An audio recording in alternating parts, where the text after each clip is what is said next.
There has to be some common sense. Yes, sir. They have the car stopped in 10th and Ranch, Michael Blyther. We still don't know who pulled the trigger.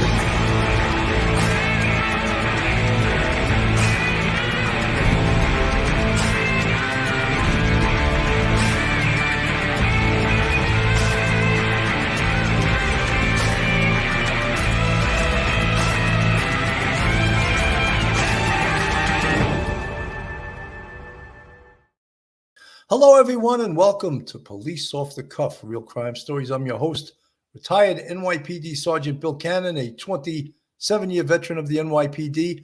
We have a really exciting show tonight, an angle perhaps has been covered, but not covered by the professionals that we have on the show tonight. And that's from an evidence point of view. What is the defense doing right now? What is Ann Taylor and her team of investigators doing with the evidence from the quadruple homicide case in Idaho? What are they doing? What are they looking at? What are they trying to create doubt with?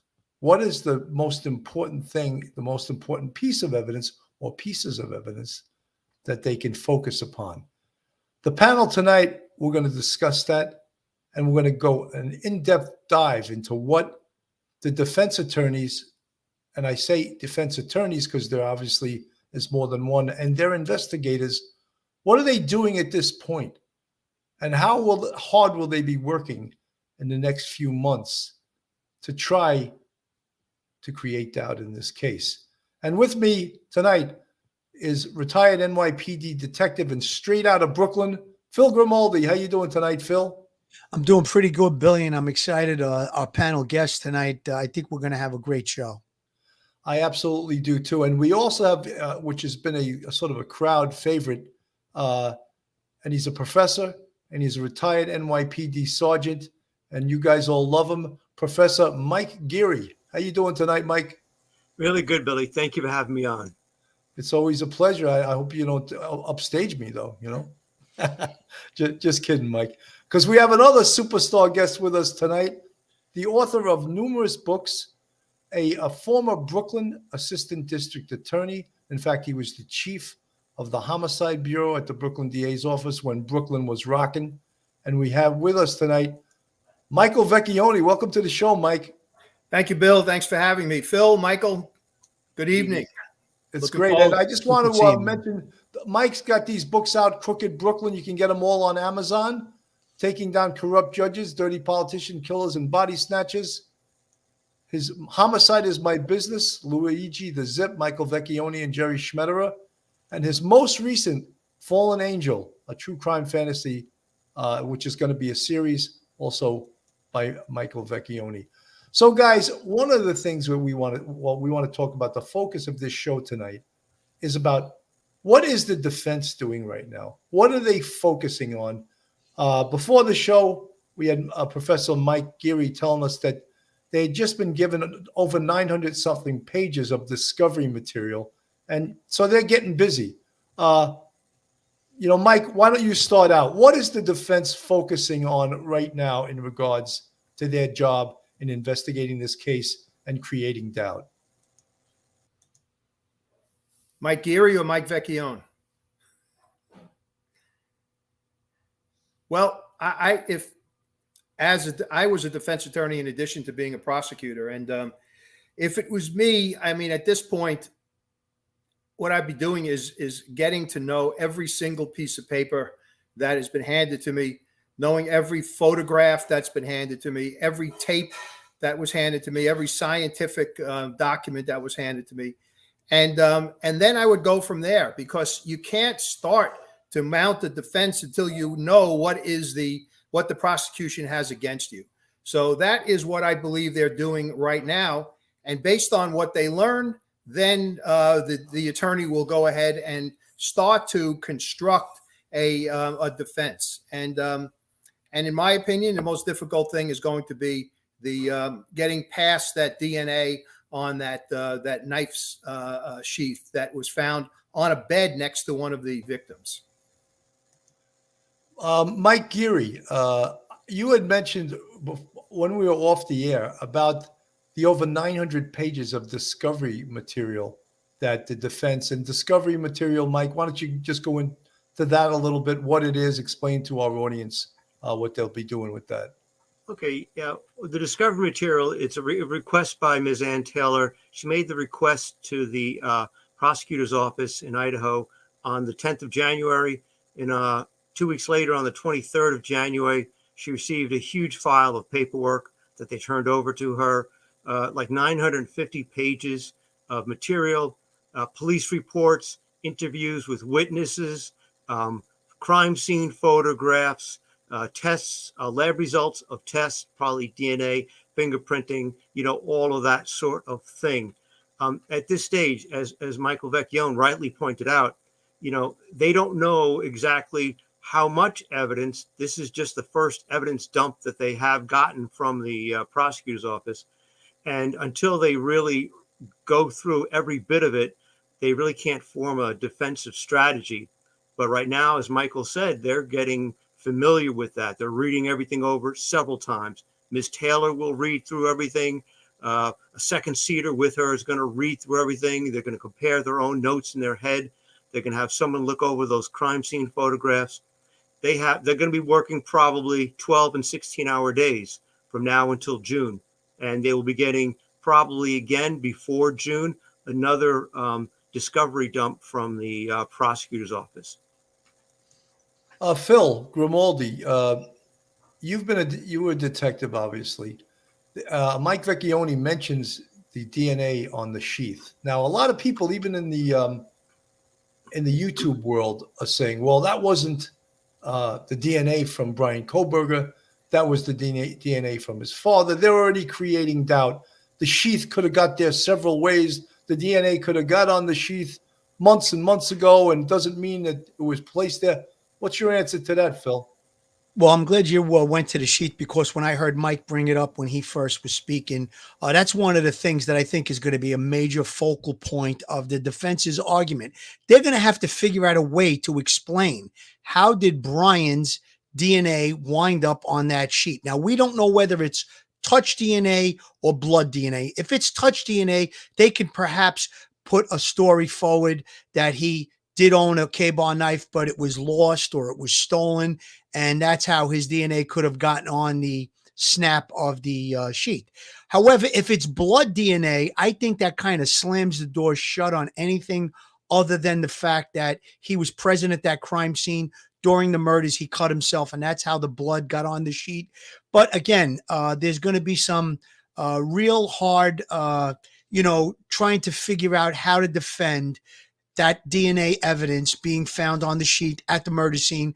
There was some stories about, I guess it was conjecture on how it even got there, how he left it behind, whether or not he was in some type of a euphoric state and he just dropped it, or was it that he was startled by the fact that the victims fought back, or perhaps there were screams.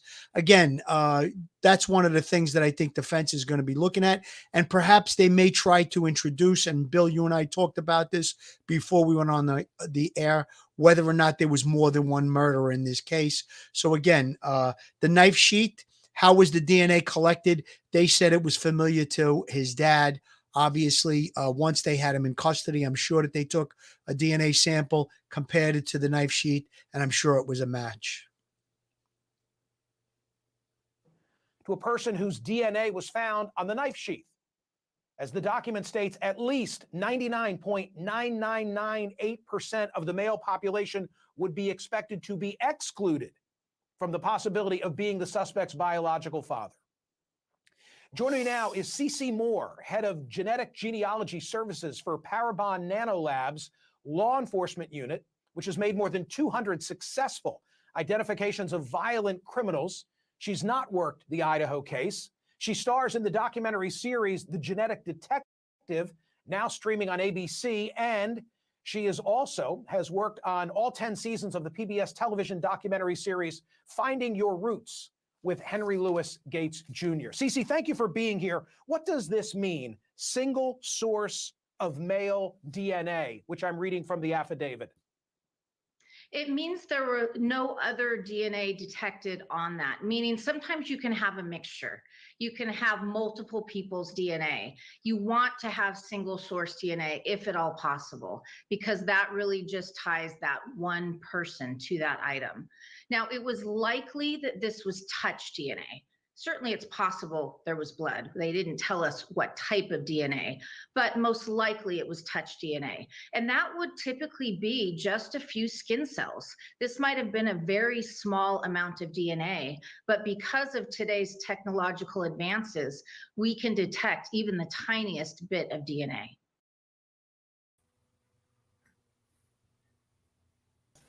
Mike, does that help you or hurt you?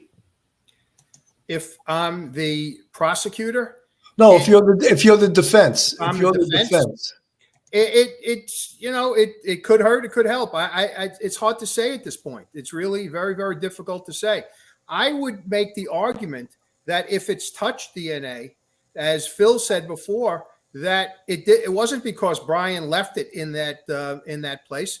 He lost it. Someone picked it up and brought it into the house, and that's how it got in there. Keep in mind, guys, you don't have to prove this guy is innocent. You have to just raise one reasonable doubt in one person's mind on that jury. That's all a defense has to do. So you throw as much as you can up against the wall and hope that something sticks in the mind of one of the jurors that says, you know what, that raises a doubt in my mind, and therefore I'm not going to find this guy guilty. So Absolutely. That's all the defense needs to do, and that's what they should be concentrating on because of this DNA information. In terms of that's devastating, as Phil said. If it's blood, then there's really very little that they can do to get away from that evidence.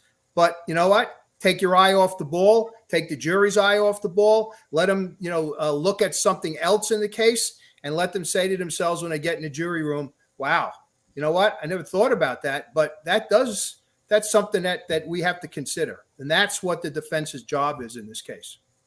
Mike Geary, is it raised doubt that it's 99.98888% of the population happens to be his father? And I'm sure after that they tested his actual DNA against the evidence that they had. I mean, the idea that I remember the DNA evidence, whatever it is, if it's blood DNA on that sheath, or if it's touch DNA, some skin cells, some dirty sweat, things like that, that's all circumstantial evidence. And people sometimes tend to believe that circumstantial evidence isn't, as powerful or as convincing as direct evidence of guilt. So you may get a defense attorney like Ann Taylor. She may say, look, it's not conclusive. 99.9998 is not conclusive. Therefore, as Mike Vecchione said, just got to get one juror to say, you know what, that's right. That's not 1,000%. It's only 998.98%. Yeah. I can't convict a guy of 4 murders unless I'm absolutely sure in my own mind.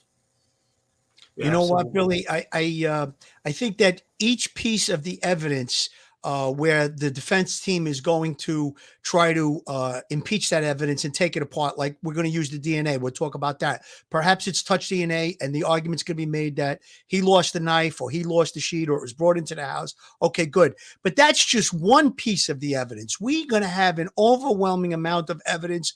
We know about the cell phone technology. We know about the video evidence.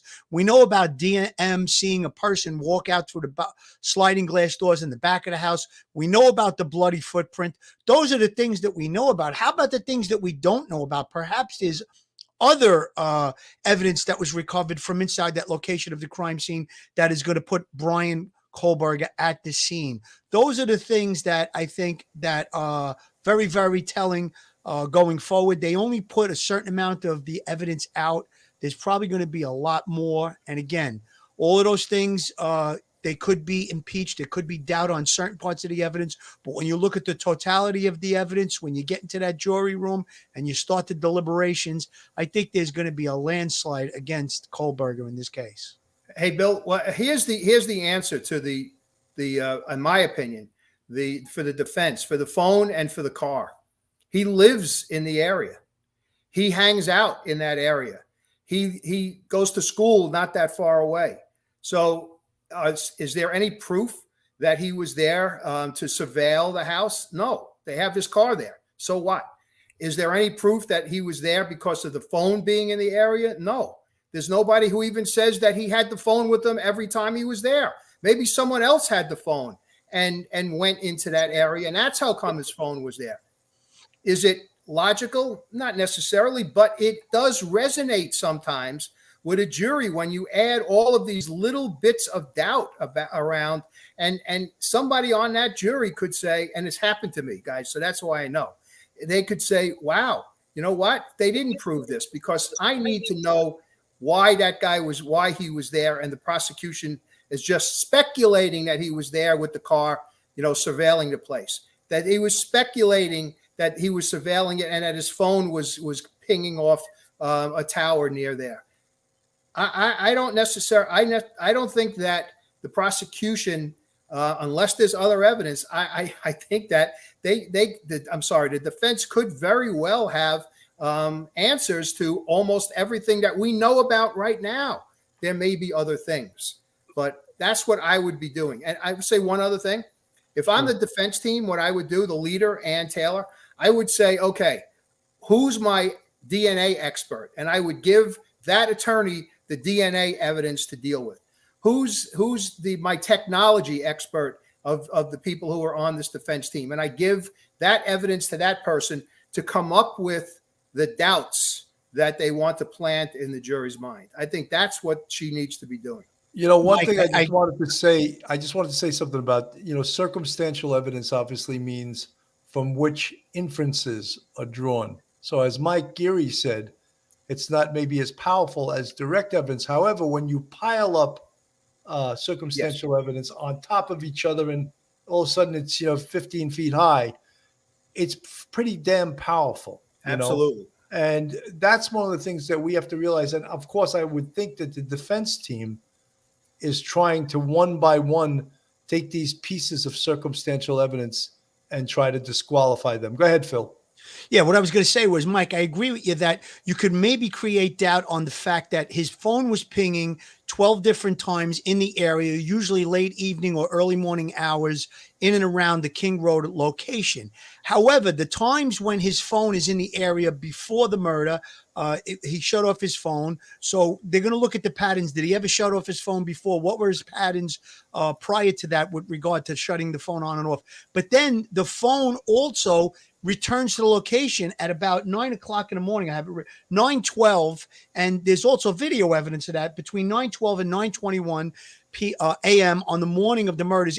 Before 911 is even called, he's in the area. And again, you're going to have something that is not irrefutable. You can put that out there that who had his phone, but when you have the cell phone and you have video linking together, I think it's pretty clear when you have the white vehicle in the area with the cell phone, and the cell phone's never been reported missing.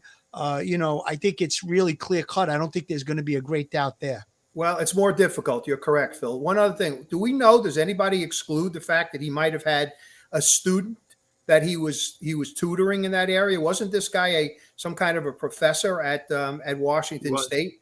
And let's assume that there is someone in that area that he was working with, or someone he was doing a paper with, was doing that. Those are the kinds of things that the defense will look to kind of dredge up. And if they find one of those, if they find one kid or one person who lives in that area that this guy was working for, then all of that evidence, Phil, becomes doubtful in terms of whether or not it's, the kind of evidence that the prosecution can say, absolutely, he was here because he was surveilling. It's a matter of building a case for the defense on the circumstantial evidence, but the opposite way, by destroying the inferences that Bill has said the circumstantial evidence must absolutely point to. And the charge, if it's the same as New York, the charge is that you have to exclude every hypothesis of innocence when you consider a piece of evidence, circumstantial evidence, and use it to convict. So, it's a difficult thing, but it could be very powerful, as you guys have said, because jurors love circumstantial evidence. They love to be detectives. And if you could be the prosecutor and put it together for them, as I've talked to you guys about once before, they love that. And you talk about a puzzle and they put the pieces together. And at the end of the day, you say, see, I told you I would put everything together and here it is. So, Absolutely. you know, that Professor Mike Geary, all of this evidence, you said that they were handed over 900 pages of discovery material. Now, if you were the defense attorney, what would you focus on? Would you go a list one by one, or would you focus on the most important pieces of evidence first and go from there? You got to focus on what's the most important. You got to look the DNA. Absolutely, you're gonna have to look for a way to attack that. Just create doubt. Everybody knows how powerful DNA is, but some people, like as Mike Vecchione said, they just might get hung up on it not being 1000% sure. You're going to have to look at that, and you're going to have somebody go over that who is on your team, who's the best in that particular area.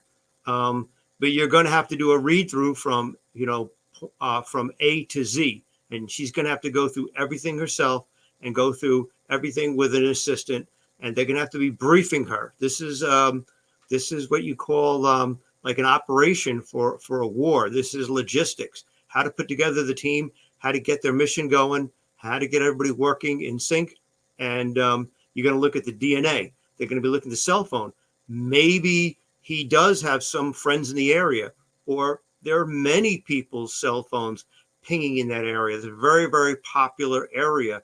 Maybe there's other cell phones from other people who've made similar trips at all other weird hours of the evening that some college students take, hours that they have in their lives while they're in college.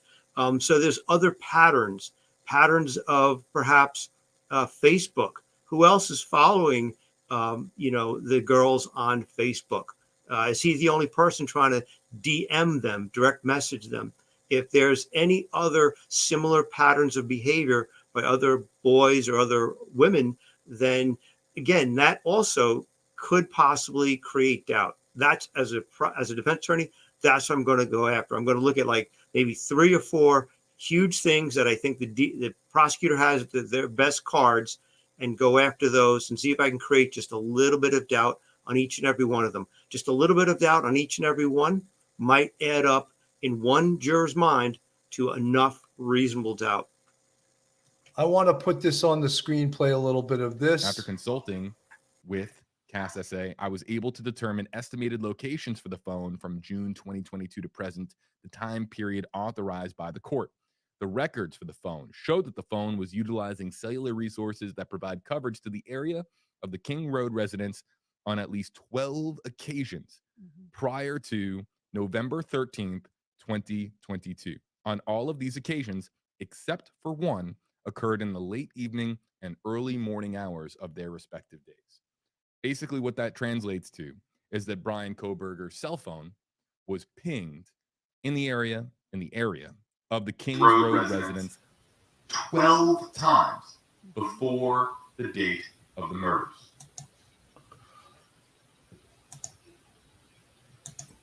Mike, very, very powerful evidence there, which goes, let's marry it to the fact that they've had numerous talking heads, as I call them, behavioral analysts from the FBI analyzing this guy's behavior. And to them, this is a treasure trove. This is like, oh my God, this is a smoking gun. He's stalking them before this even happened. A defense attorney can say, oh, he just likes to travel around near their house 12 times. That's very tough to just dismiss. Yes, it is, because what's going to happen is that the prosecutor is going to open on that in his opening statement, and whoever it is, I don't know who the prosecutor is, but if I'm the defense attorney, I stand up and my first thing I say is, so what? So he was there. He lives not that far from here. Who's to say? Where does the prosecution have the smoking gun that says he was there surveilling these people? Sure, it looks that way, but looks can be deceiving. That's what a defense attorney has to do. She has to make sure that she has at least, if not an answer, some sort of a retort to each one of those pieces of evidence that look so powerful at the moment. Now, one of the things that I learned very quickly when cell phones became part of everyday life as a prosecutor is that, guys like you guys would come into the office and would talk about, well, his phone pinged at this particular area. And one of the older prosecutors who was more experienced than I said to me, Mike, that means the phone was there. That doesn't necessarily mean he was there. Where's the evidence that the person who owned that phone was there? Phones are easily picked up, brought different places, and found. Some guy may have lost it, and they picked it up and they used it, or they carried it with them to various locations. That is what you're up against if you're the prosecutor in this case. You've got to be aware of what the defense is going to say about the things that seem so certain now, because they're going to raise, without any doubt, Bill, they're going to raise alternative theories or alternative reasons for him being, or for those things to have happened. The one, and the sheath is going to be one of those things. The sheath is going to be a difficult one, but the sheath is going to be one of those. They're going to have to come up with some reason. And maybe he takes the stand and says that he was, he lost it in the woods in the area there and he could never find it. Mike, that's a whole, taking the stand, I think, would be suicide for him to do I was that. just going to say suicide. Yeah. I didn't say he would. I said there are times when you need to put a defendant on the stand if there's something that is so powerful against him that he has to explain in some way. I believe me, when I was a defense attorney, I rarely put a defendant on the stand, rarely. But there were times when I had to do it. And I'm not saying he'll do it in this case. Maybe there's someone else who'll say he lost it. Maybe he's got a buddy or a girlfriend or another friend who'll say he lost it. But all I'm saying is that the defense has to come up with an alternative. And believe me, Bill, they're going to come up with alternatives to these pieces of evidence. They have to. Otherwise, then this kid might as well just plead guilty if they can't come up with it. Phil, you want to rebut what Mike just was talking about? I do. And I'm glad you threw it to me, because they're not. Listen, Mike, I'm glad you brought up the opening statement of the prosecutor, because I think the prosecutor is going to marry several things together with the fact that his phone was pinging in the area. Prior to that, he started to follow at least one or two of the victims on social media. I believe it was on Instagram. So he's going to lay out and say that perhaps he met one or two of the victims in the vegan restaurant that we know he went to and that they worked at. And then he began to follow them on social media.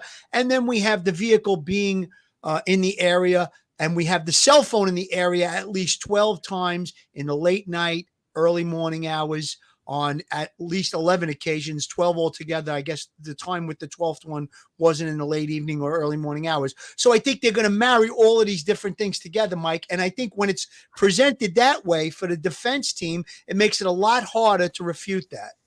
Without a doubt, you have to portray it as a complete puzzle put together if you're the prosecutor. This little piece fits this piece, fits this piece, fits this piece. And what you have a portrait of guilt. That's the way you have to do it if you're the prosecutor. You guys asked me to take a position as the defense attorney, and I'm telling you that as a defense attorney, what I'm doing is I am taking apart that puzzle bit by bit, and I'm offering, maybe they sound like absurd reasons, but they're reasons, and you don't know the mentality of every one of those jurors. And I can tell you, I had a case that was absolutely, positively, without a doubt, a guilty verdict, right?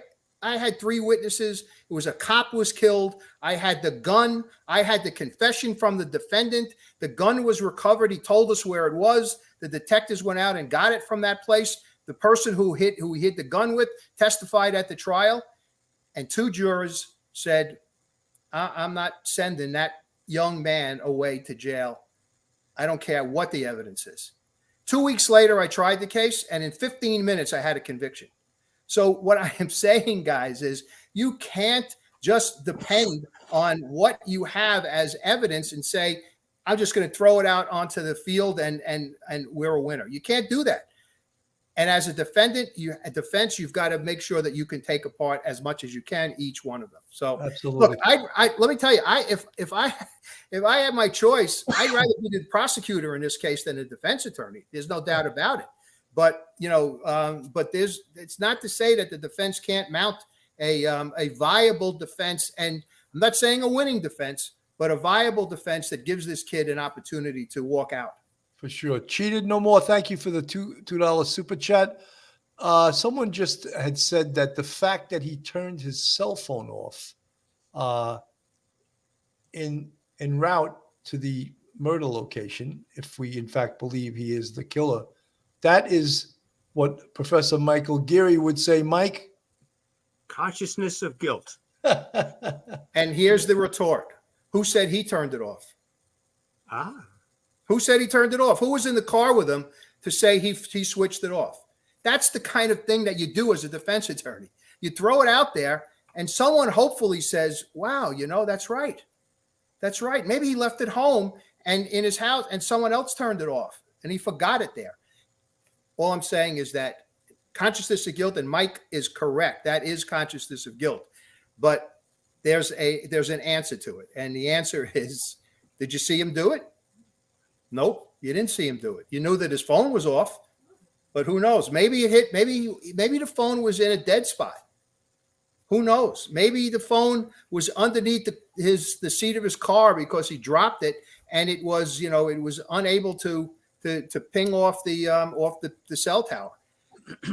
Just Absolutely. Lots of different answers. That's all. That's all I'm saying. Folks, this is Police Off the Cuff, real crime stories.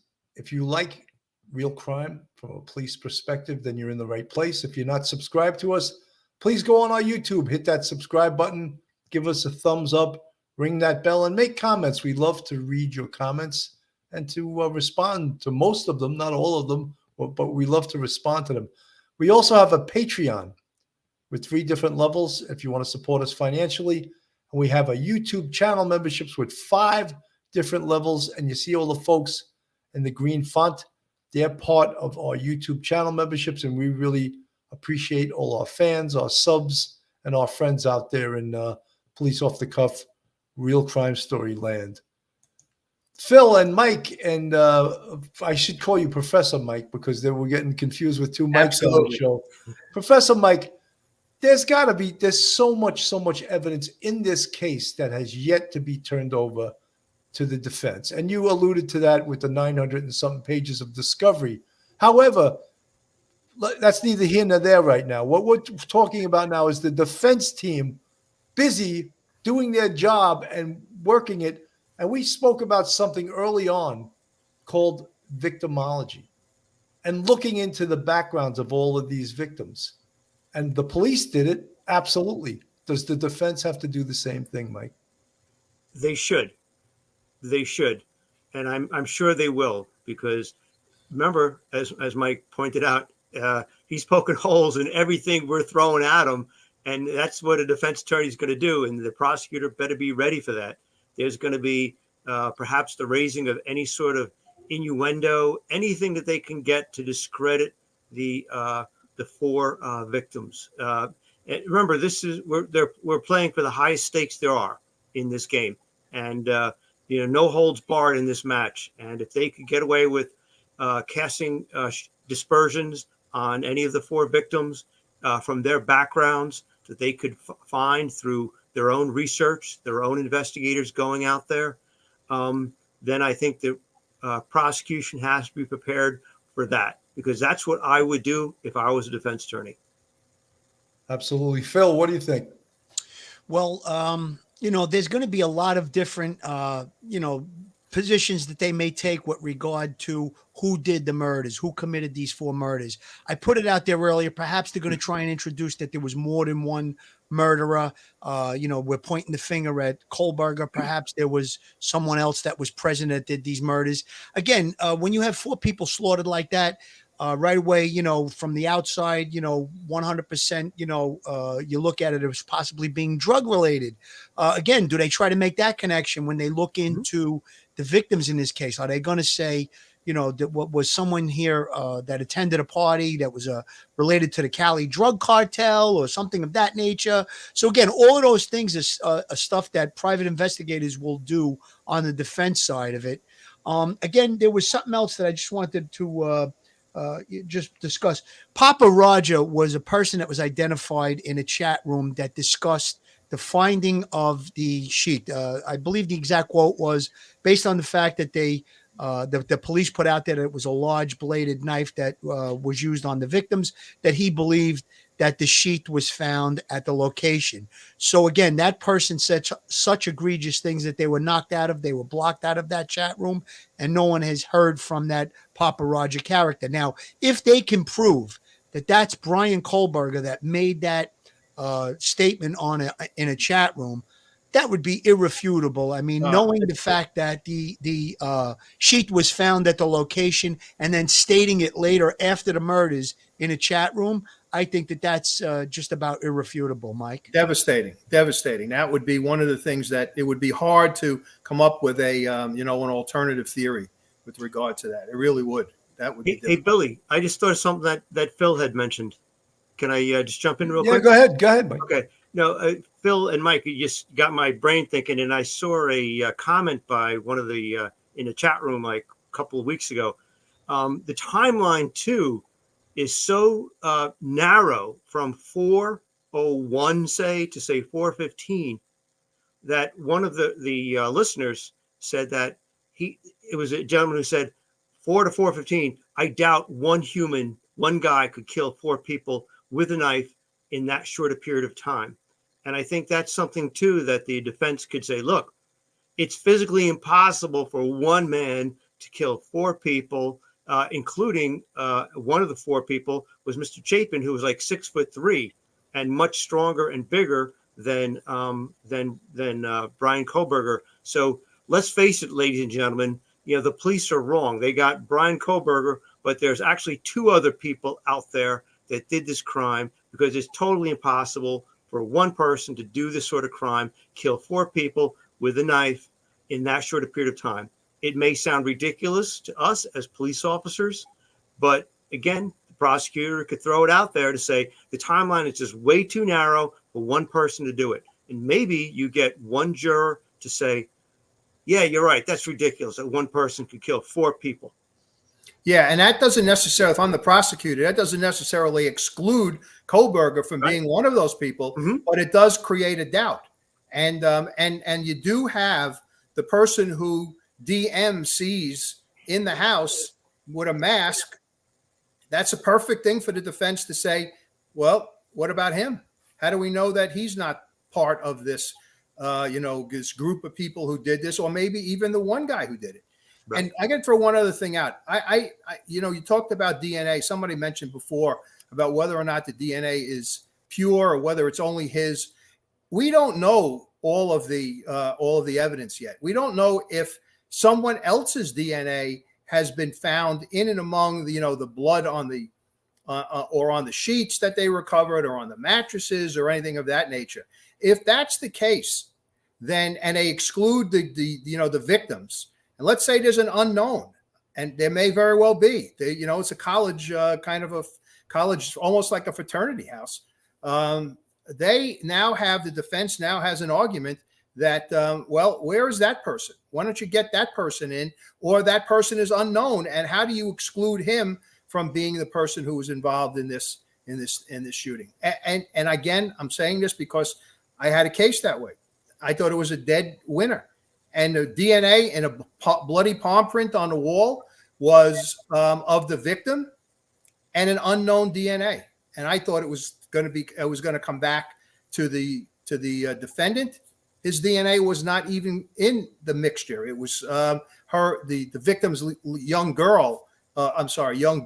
It was her DNA. And there's a whole story as to how her DNA got on into this bloody palm print.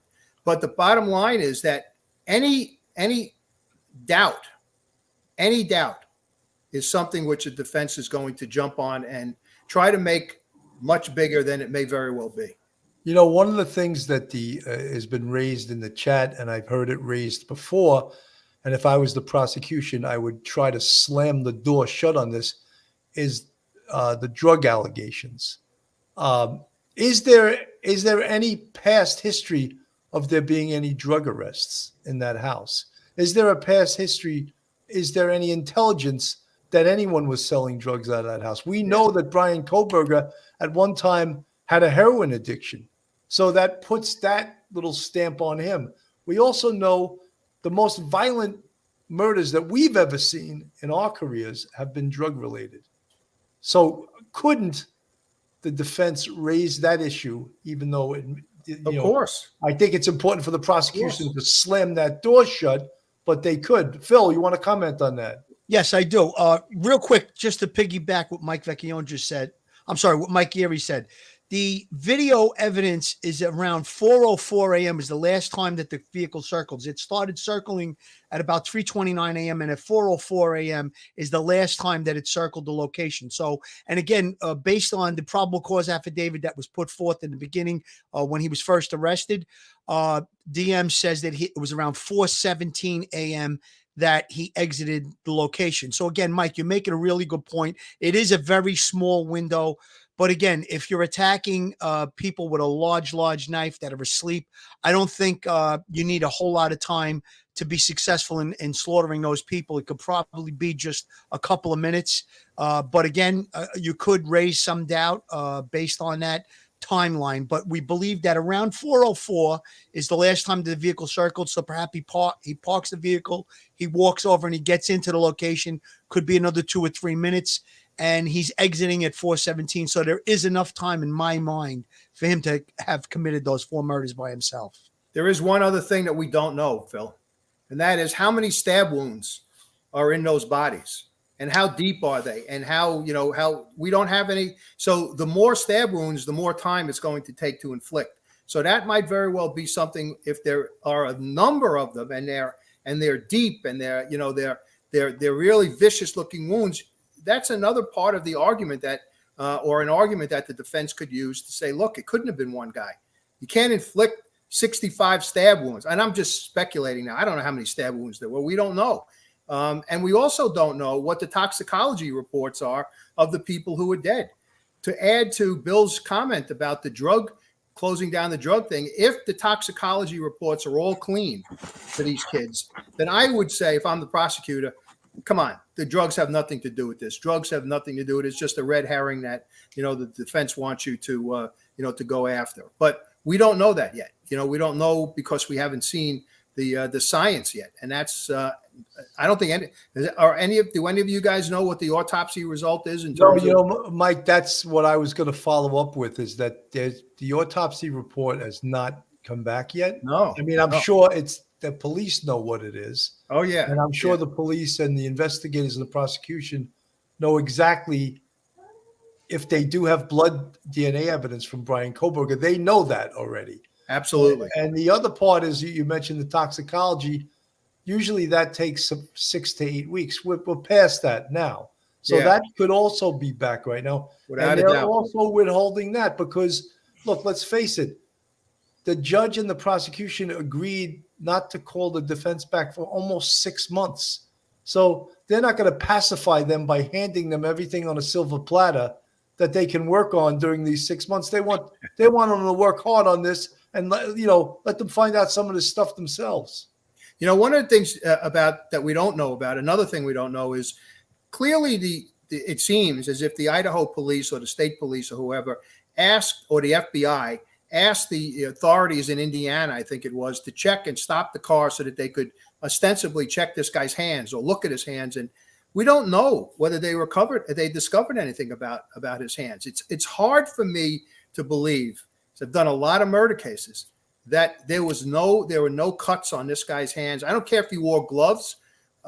It's really hard for me to believe that he doesn't have injuries on his hands. And that if he doesn't, then that's another thing that goes into the column for the defense in terms of raising a reasonable doubt. That Mike, you're 100% correct. We said it from day one. There's no way on earth that Brian, or whoever we didn't know at that time who the perpetrator was. There's no way in the world that the perpetrator killed 4 people with a 12-inch edged knife and didn't cut himself. Absolutely. There's just no way. Barbara Butcher, who is the chief of staff for the New York City Office of the Chief Medical Examiner for 26-year veteran, a death investigator, said there's no way he did not cut himself. Yeah, I agree. I believe her. She's been to over 680 death scenes. Mike Geary, Professor Mike, you got a comment on this? No, it's I think I got to agree with Mike. If there's an absence of any cuts on his hands, and you'd expect that if somebody had engaged in mortal, violent combat, hand-to-hand combat with 4 people, not to have a cut on their hands, that the defense has to throw out there is like, look, reasonable doubt. Of course he would have had an injury on his hands. This is what happens when you're engaging in combat to the death, fighting to the death in a darkened room with a knife at 4 a.m. Absolutely. No injury, no guilt. No injury, no guilt. 100%. Absolutely. That's what I would say. You know, the other thing is there was no, we don't know this. I should say, I should characterize, preface what I'm saying. We don't know the answer, but on that sheath, that knife, it was supposed to be found next to one of the victims. Do we know if there was any blood from a victim on that sheath? Did it somehow? We don't know that, and that's another. That's another thing I would say, if that sheath and that knife were in such close proximity to this butchering of 4 individuals, man, I would think that there was even a spray of blood on that belonged to whoever it was next to. Yeah, but Mike, think about it like this. If he pulls the knife out of the sheath and the sheath gets tossed to the side and then the attack occurs. Now, I believe that the sheath was found next to one of the victims, either on the bed or on the floor of the bed. On the bed. Yeah. On the bed. I mean, it was in close proximity. Obviously, it's possible that it could have gotten blood on it. We don't know the answer to that. And if there isn't, I think you're making a good point that perhaps, the fact there should be blood on it if it was in a close proximity to victims. But again, it's just a matter, again, as Michael and I have been saying, it's just a matter of creating reasonable doubt in one person's mind. That's all they have to do. I just want to mention something. Someone mentioned it in the chat, and someone said, I hope that the police and the detectives on this case are better on the stand, better in court, better crime scene investigators than on the Murdoch case. And I spoke about this with Phil Grimaldi, and some of the things that when we talk about experience in homicide investigations, one of the most important things is how you testify. And we watched some of the witnesses or the crime scene witnesses in the Murdoch case saying, I have no idea. That's not a good answer. No. Having no idea is not how you answer. The defense attorney's head snapped the minute that crime scene investigator said that. It had to do with a bloody shoe print being found inside the crime scene. This is on the Murdoch case. So he brings up that, yes, wasn't a bloody shoe print found, and it was one of the police officers or the investigators. She says yes. So his next question was, well, what other evidence was compromised in this crime scene? And her answer was, I have no idea. His head snapped back. He goes, you have no idea. So in other words, he put it out there, and she just established that there may be other crime scene evidence that was compromised in the crime scene investigation, which I think if she had said, yes, sometimes someone walks in the wrong place. It wasn't done intentional. It was by accident. We cataloged it. We did show that it was the crime scene investigator or another detective.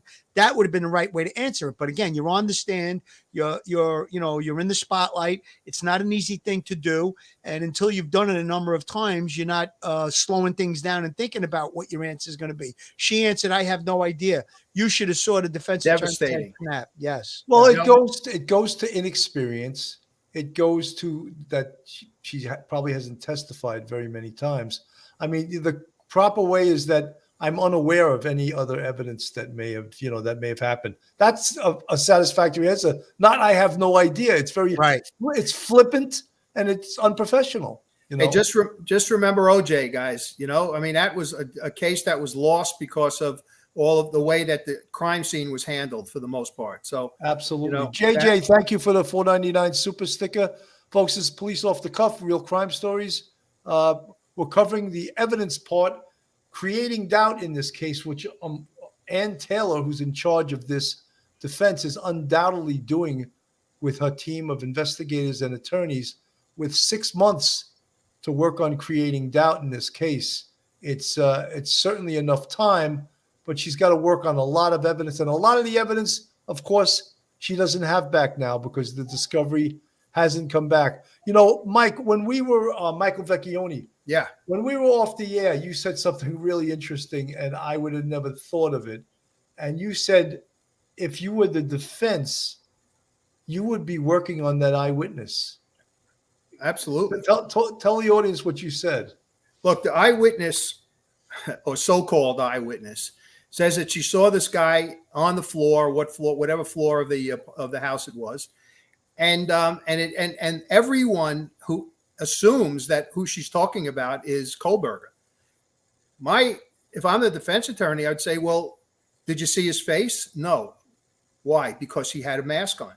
Did you see anything? And did you see his skin? No, because he had gloves on, or whatever. Whatever it is, there's no way that anybody can say, even this so-called eyewitness, that was Kohlberger in that house. No way at all, unless we don't know something that can tell us, and we don't know that yet. But right now, there's no way that you. And if I'm the defense attorney, what I do is say, that's the guy who did this, or he was part of this group. If I decide to go with a group who did this, but that's what I would do. That's the guy who did this, and let the prosecution tell you why it wasn't him.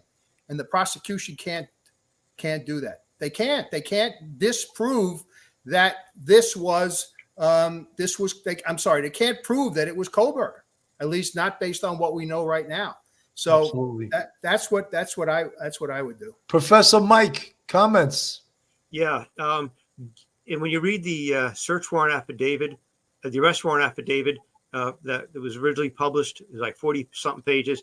It seemed convincing to police officers, and that's the way we think. But today's episode is great because it's turning our brains in 180 degrees, and it's very difficult to try to see it from the defense's point of view. But Mike's point is absolutely right on. There was never actually a lineup den with 5 other people similar to Kohlberger's height, weight, race, hair color, eye color, things like that. She identified him as a tall, slim man with bushy eyebrows. What does bushy eyebrows mean?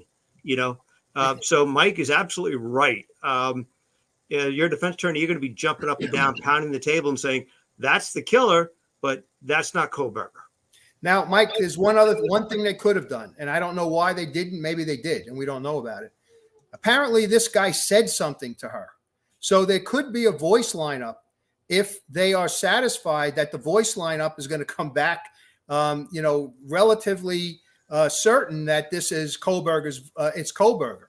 But I have a feeling that if they didn't do a voice lineup with her, it's because they have doubts themselves that she would be able to identify that voice as Kohlberger's. That's but right. if she could, then that's another really difficult thing for the defense to get around, if she can identify the voice. So, well, Mike, I think we spoke about this on a prior show, and I think you said, as a prosecutor, and I mean, I agreed with you, you wouldn't have taken the chance of doing a voice lineup, because if she didn't pick him out, it's really devastating. And if she did, exactly. It's not really that devastating to the defense if she did pick out the voice. Yeah, exactly. It absolutely. That's what I'm saying, that they didn't do it. And I think they didn't do it because they don't have the confidence that she would be able to identify him. Now, if I'm the defense, you know what I do? I say, that person said something. You've all watched CSI. You've all watched television. Why didn't they do a voice lineup with my client and put my client in that voice lineup? Why didn't they do that? I'll tell you why, ladies and gentlemen, because they knew that it was not his voice was not going to be identified. That's what the defense will do. So it's kind of, you're damned if you do and damned if you don't. But if I still don't change my opinion, if I'm the prosecutor and I'm not certain that she's going to pick this guy's voice out, I don't do this. And I take my lumps later on at trial. Well, Billy, people always ask, Mike, also, and it has nothing to do with this case, but people always ask, well, why didn't the police do a gunshot residue test on the guy's hand?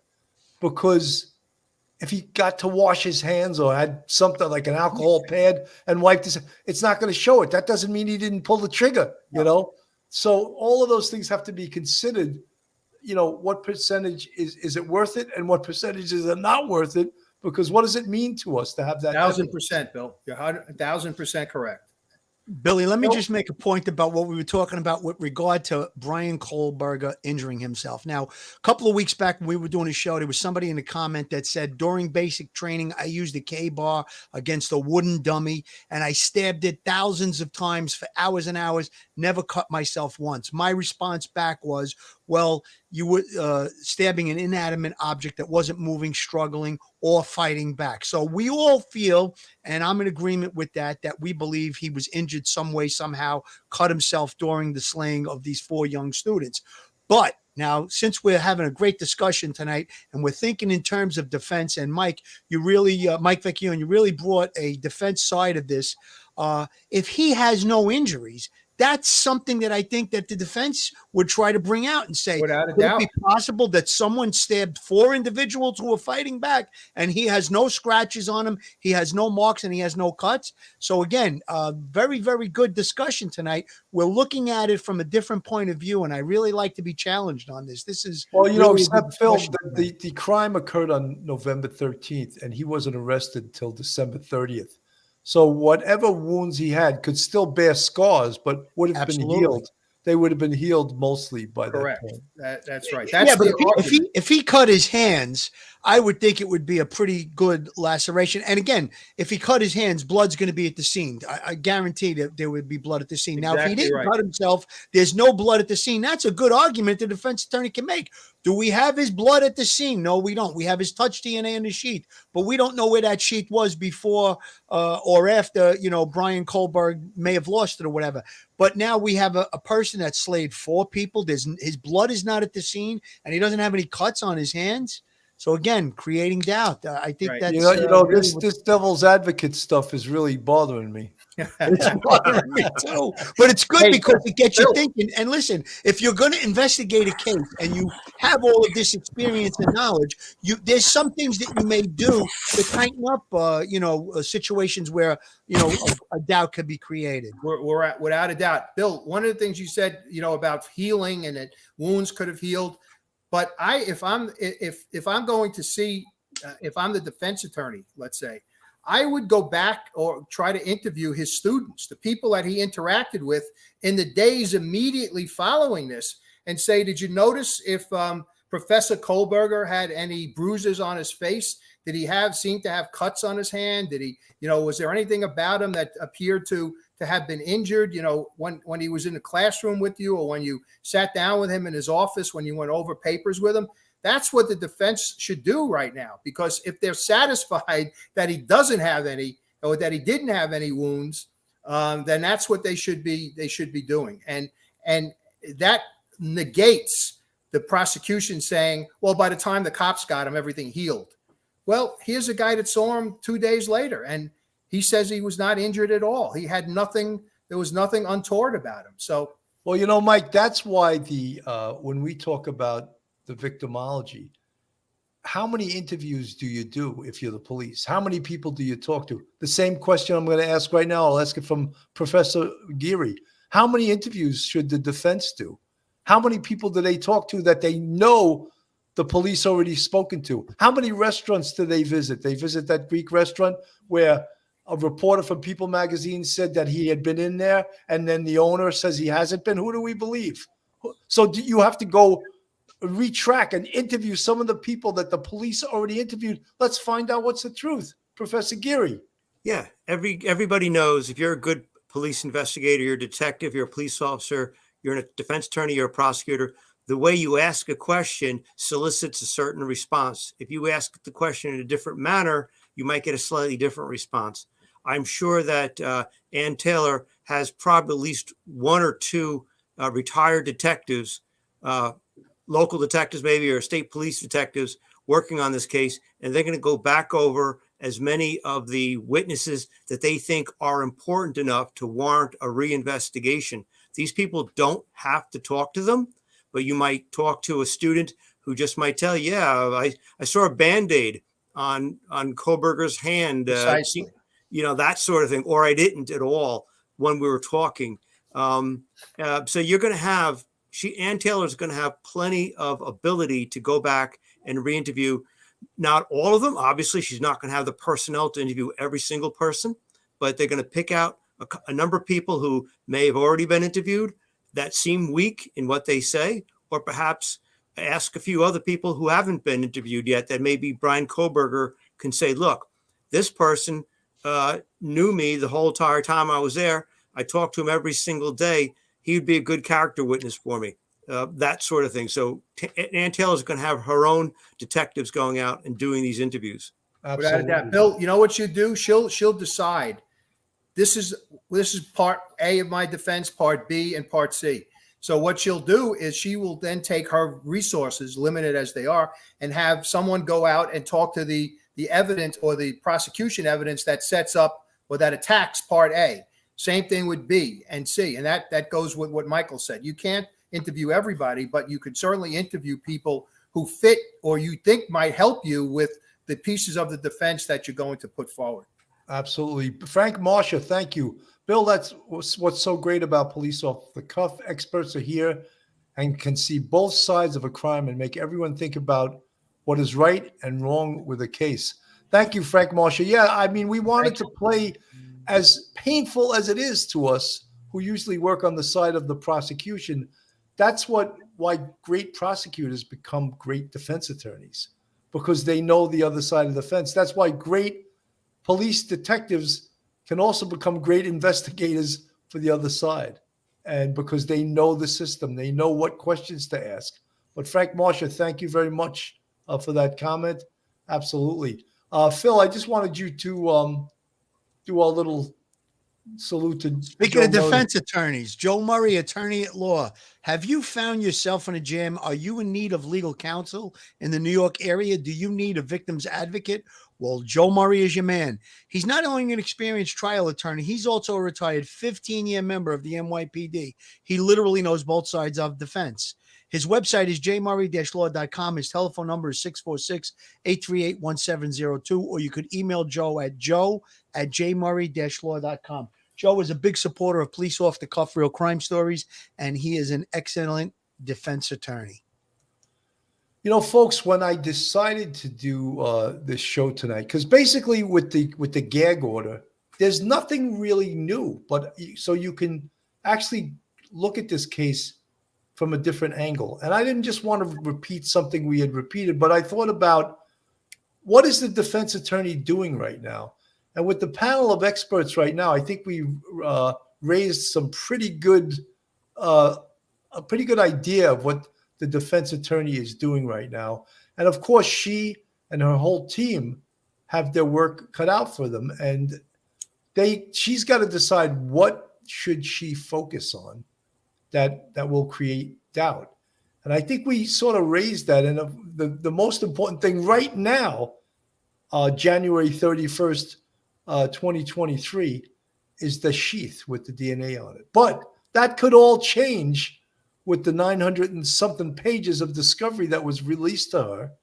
She may know things right now, of course she does, that isn't released because there's a gag order. Phil, what do you think?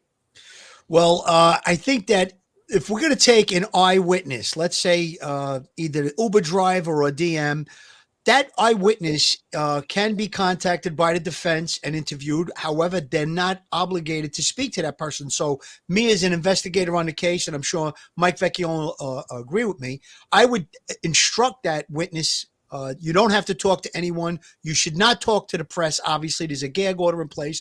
But even though the defense can contact you, they will cross-examine you, understand when you testify, so you are not obligated to speak to them.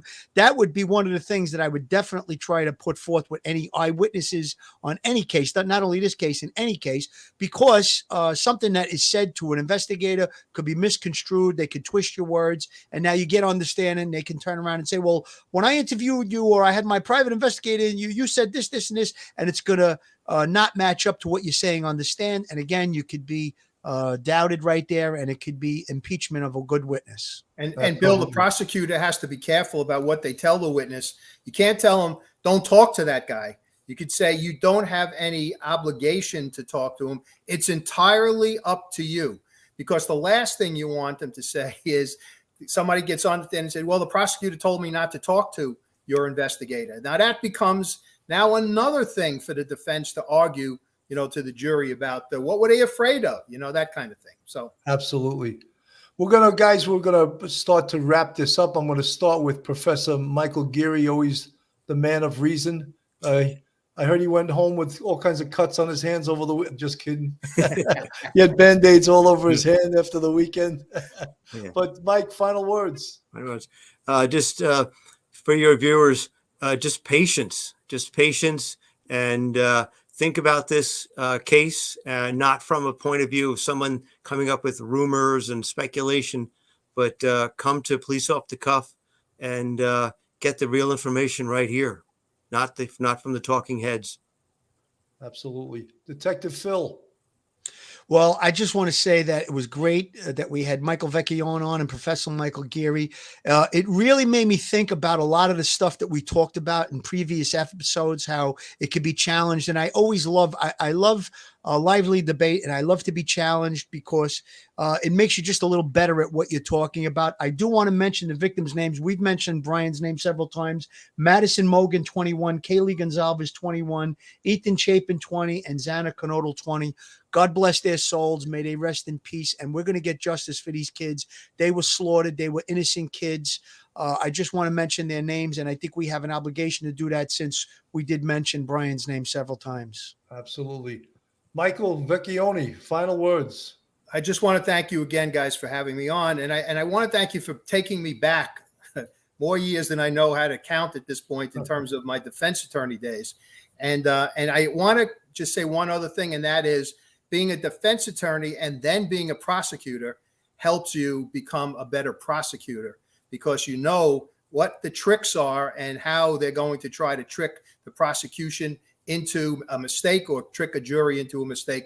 So thanks for taking me back. And I was very happy to play devil's advocate tonight. So it was painful for me, but I'm glad you enjoyed it. Mike, we know you're a good guy. We know you're a career prosecutor, but you did a good job. And I think Mike doesn't want any negativity. He doesn't want any negative comments coming at him. But we know you're just doing what a defense attorney does, and we really appreciate it, Mike. Thank you. I'm used to the negative comments, Phil. Believe me, as a prosecutor, you get them as well as you do as a defense attorney. Yes. So, you could probably say the same thing about a judge. A judge that then goes to become into private law practice is probably a better attorney because he was a judge. Could be. Absolutely. Absolutely. It's all learning process, no matter what you do. So guys, thank you everyone that was in our chat tonight. Thank you for supporting Police Off the Cuff Real Crime Stories. Thank you to our elite panel, Professor Michael Geary, former assistant district attorney, Brooklyn prosecutor, Michael Vecchione, author extraordinaire, and straight out of Brooklyn, retired NYPD Detective Phil Grimaldi. Guys, thank you so much. Have a great night, and everyone, God bless. Stay safe, everyone. Bye-bye, guys. One episode just ain't enough.